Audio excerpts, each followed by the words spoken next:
Pemirsa, setelah dilantik sebagai Presiden Amerika Serikat, Donald Trump mengeluarkan sejumlah kebijakan yang mengejutkan.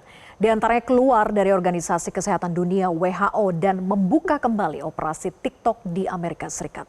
Secara umum kebijakan yang diterapkan Trump tetap bercorak proteksionis. Lalu apa dampaknya bagi Indonesia? Inilah Top Review.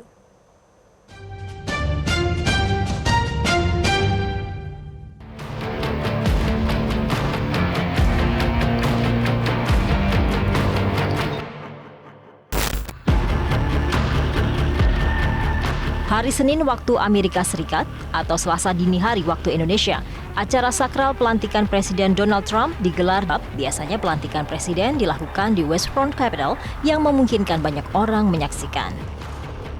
Tampak para mantan presiden Amerika masuk ke ruangan rotunda, ruang yang jadi tempat pengambilan sumpah Trump sebagai presiden ke-47 Amerika.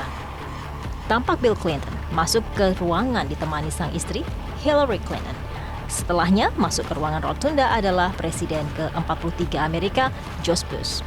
Kehadirannya menuai banyak komentar di media sosial Amerika, lantaran penampilannya yang dianggap makin segar setelah pensiun.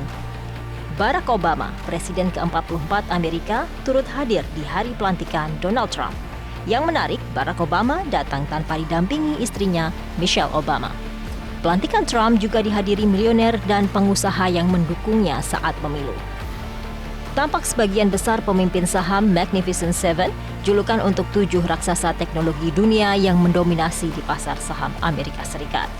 Di antaranya pendiri Tesla, Elon Musk, pendiri Amazon, Jeff Bezos, bos Meta, Mark Zuckerberg, serta CEO Apple, Tim Cook.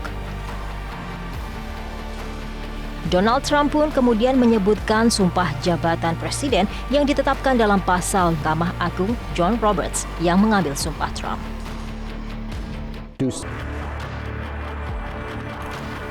Setelah pengambilan sumpah, Presiden Trump menyampaikan pidato yang menekankan dimulainya era keemasan Amerika. Trump mengumumkan rencana untuk menandatangani lebih dari 100 perintah eksekutif. Salah satunya mengumumkan darurat nasional di perbatasan Amerika Serikat-Meksiko. Trump dikenal anti-imigran saat masa jabatan pertamanya.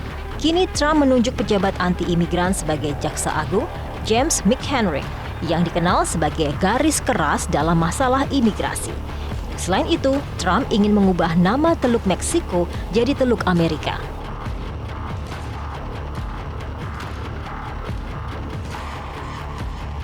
Trump juga mengeluarkan perintah eksekutif untuk mundur dari keanggotaan Organisasi Kesehatan Dunia WHO. Trump menyatakan tidak menyukai cara WHO menangani COVID-19 dan krisis kesehatan global lainnya. Presiden ke-47 Amerika ini secara gamblang menyebut akan memadukan pendekatan konservatif dan populis dalam setiap kebijakannya, baik kebijakan luar negeri, keamanan, isu budaya, regulasi pajak, dan perdagangan internasional.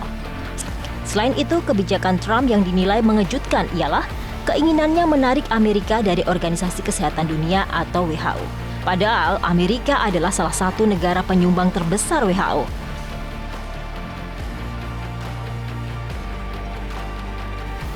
Sementara itu di bidang digital, Trump mengizinkan operasi TikTok di Amerika. Langkah ini dinilai sebagai strategi Trump untuk menambah nilai tawar kerjasama Amerika dengan Tiongkok. Ya, membaca dari pelantikan Trump dan beberapa executive order yang ditandatangani memang tidak jauh berbeda dibandingkan Trump periode pertama. Artinya Trump ini kan orang yang berjanji saat kampanye dia jalankan. Begitu di hari pertama, salah satu yang menjadi concern sebenarnya ada dua. Yang pertama adalah American First Trade Policy. Jadi kebijakan yang sangat inward centris, sangat melihat bahwa apapun kebijakan internasional harus Amerika yang mendapatkan keuntungan untuk pertama kalinya. Dan ini artinya perang dagang, terutama di dalam Trade Policy Section 3 itu spesifik sekali menyasar China atau Tiongkok. Artinya akan ada retaliasi, investigasi khusus barang-barang asal Tiongkok yang masuk ke Amerika Serikat. Ini sebentar lagi kan kalau udah executive order akan dilanjutkan dengan pengenaan tarif, pengenaan bea masuk anti dumping yang akan memicu perang dagang. Problemnya di periode kedua Trump ini musuhnya bukan hanya Amerika versus China, Tapi Amerika versus Denmark karena ada Greenland, Amerika versus Meksiko, Amerika versus Kanada, ini akan membuat bingung banyak sekali mitra-mitra atau sahabat dekat Amerika Serikat. Jadi perang dagangnya semakin meluas. Yang kedua, yang perlu diantisipasi adalah dari sisi energi atau iklim. Jadi Amerika Serikat mencabut diri dari perjanjian Paris itu sangat fatal sekali bagi kerjasama transisi energi misalnya di Indonesia. Karena kita tahu Indonesia salah satu driver internasional kerjasama transisi energi itu saat ini ya, salah satunya adalah Amerika Serikat melalui JETP. Jadi kita bisa bilang bahwa Amerika nggak senang lagi dengan transisi energi, dan ini juga mempengaruhi di satu sisi nikel ataupun produk dari kendaraan listrik baterai yang dipasok ke Amerika. Jadi ini harus segera diantisipasi. Karena kalau Donald Trump mendorong lagi fosil, minyak gasnya termasuk di Alaska, itu efeknya nanti kepada permintaan baterai kendaraan listrik di Amerika Serikat ini bisa terkontraksi atau menurun. Nah, satu lagi adalah efek dari perang dagang ini. Kan kita belajar di periode pertama Trump bahwa susah sekali rasanya untuk menarik relokasi pabrik. Nah, ini harapannya tidak terjadi lagi nih di periode kedua Trump, kita lebih bersiap.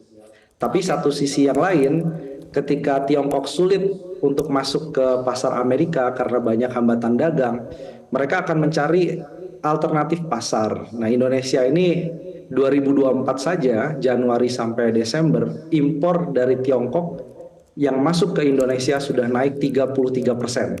Oke. Jadi artinya kita juga harus bukan Indonesian first policy sebenarnya, tapi paling tidak kita juga bersiap-siap untuk menangkal banjirnya barang-barang terutama dari Tiongkok masuk ke Indonesia.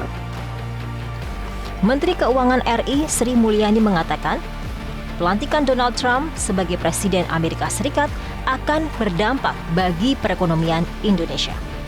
Menurut Sri Mulyani, Kementerian Keuangan mencatat ada 5 kebijakan yang kemungkinan akan diterapkan. Di antaranya penurunan pajak korporasi, ekspansi belanja, hingga proteksionisme dagang. Hal ini buntut dari sikap proteksionisme yang diyakini dapat menyebabkan naiknya tarif impor terhadap negara-negara yang berdagang dengan Amerika Serikat, terutama Tiongkok. Akibatnya adalah harga-harga komoditas energi global. Jelajahi cara baru mendapatkan informasi. Download Metro TV Extend sekarang.